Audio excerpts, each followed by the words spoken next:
નદીપુરમાં રહેતી હતી એક વૃદ્ધ વિધવા બાઈ, નામ હતું કમળાબાઈ. તેની પાસે ન તો પૈસા હતા ન કોઈ સંતાન.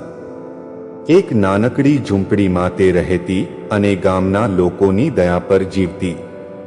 પણ કમળાબાઈના હૃદયમાં રામાપીર પ્રત્યે અખૂટ શ્રદ્ધા હતી.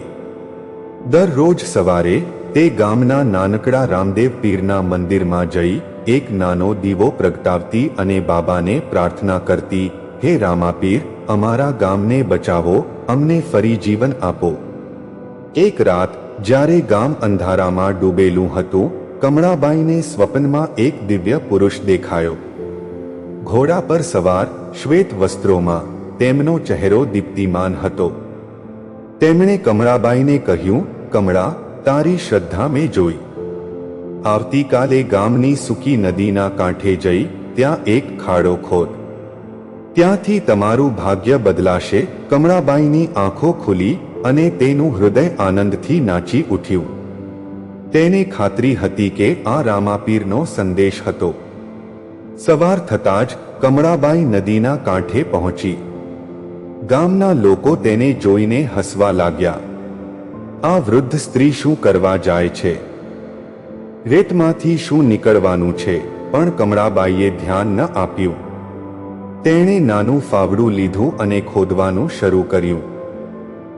થોડી વારમાં તેનું ફાવડું કંઈક સખત વસ્તુ સાથે અથડાયું. ગામના લોકો આશ્ચર્યથી નજીક આવ્યા. કમળાબાઈએ ધીમે ધીમે રેત હટાવી અને ત્યાંથી એક નાનું માટીનું ઘડું બહાર આવ્યું.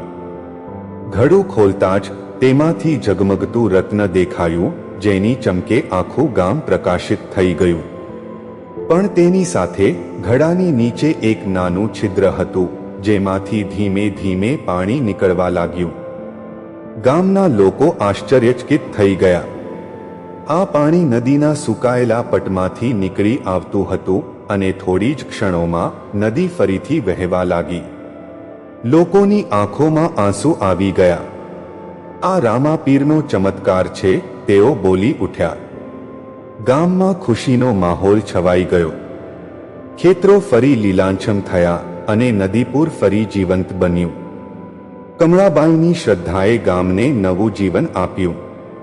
આજે પણ નદીપુરના લોકો રામાપીરની જયંતી પર નદીના કાંઠે દીવો પ્રગટાવે છે અને કમળાબાઈની શ્રદ્ધાને યાદ કરે છે.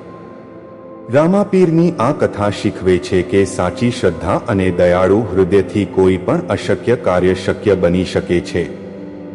જય રામા.